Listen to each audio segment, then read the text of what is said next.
معكم من شركة الرائد محمد صلاح في الصيانة من شركة الرائد للصناعات الهندسية والتغليف الحديث. النهارده بقدم لكم ماكينة حبيبات 905 انتوبات. تعمل جميع الحبيبات سكر رز عدس هنا حسب الكمية اللي أنا عايزها. هنا الأدوس بتاع المكنة، وهنا الصينية، وهنا الجرافطة، وهنا الفايبريشن ده اللي بيخليش أي حاجة في المكنة، اللي بيخليش أي حاجة في الجرافطة ديت انها ما تنزلش، لا بيهزز قوه الفايبريشن ده، بيهزز الجرافطه انه ينزل كل حاجه على طول على الكيس نفسها.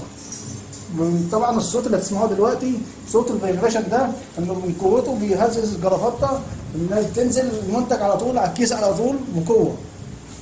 انتوا شايفين كده؟ الصوت ده صوت الفايبريشن ده ان مفيش اي حاجه تكلكع او او تنزل او ما تنزلش بسرعه، تنزل على طول.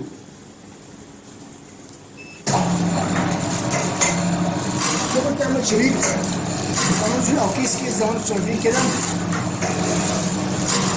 نظام شريط اهوت تعمله وتقطع بسهوله جدا يعني. كهرباء البيت العاديه زي ما انتم شايفين كده، ممكن تقف في محل او في اي حاجه صغيره، المكنه ساعه الصيانه، ساعه الاداء، جميع قطع متوفره في شركه الرائد للصناعات الهندسيه والتغليف الحديث. زي ما انتم شايفين كده، هنا عندي 3 فكوك هنا اللي هو الحاجات السخانات بتاعتي اللي هي بتقطع الكيس وبتعمل كيس رباعي او كيس ثلاثي. هنا عندي 3 تايمرات كده اللي هنا بظبط منها اللي هي الكيس نفسه، اللي هي بظبط منها اللي هو اللحام ده اللي هو بتعمل لك كيس ثلاثي او كيس رباعي. هنا ادي 1 2 3 4 دي كيس رباعي كده، ادي طرفين، طرف اهو وطرف اهو وطرف اهو وطرف اهو. ممكن تعمل لك 4 اطراف او 3 اطراف كده على حسب الكيس اللي انت عايزه. كهرباء البيت العاديه اللي هي 220 اهو ما تسحبش كهرباء كتير، متوفره بشركه الرائد للصناعات الهندسيه والتغليف الحديث. طبعا اعمل لي منتج بالكميه اللي انا عايزها 50 كيلو او 100 كيلو، احطها هنا في الادوس تنزل على الصينيه مع قوه الفايبريشن دوت بتعمل صوت ان الجرافطه مفيش حاجه فيها تتكون، كل حاجه بتنزل على الكيس على طول مباشره كده.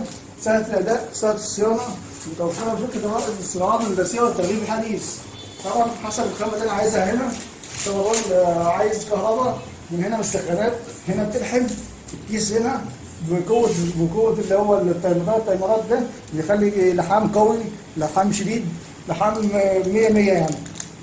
متوفره بشركه الرائد للصناعات الهندسيه والتغليف الحديث. جميع قطع غيارها متوفره بشركه الرائد للصناعات الهندسيه والتغليف الحديث والصيانه. يعني متوفره بالصيانه، متوفره كمان صيانه وقطع غيار كمان. كل حاجه موجوده بشركه الرائد للصناعات الهندسيه والتغليف الحديث.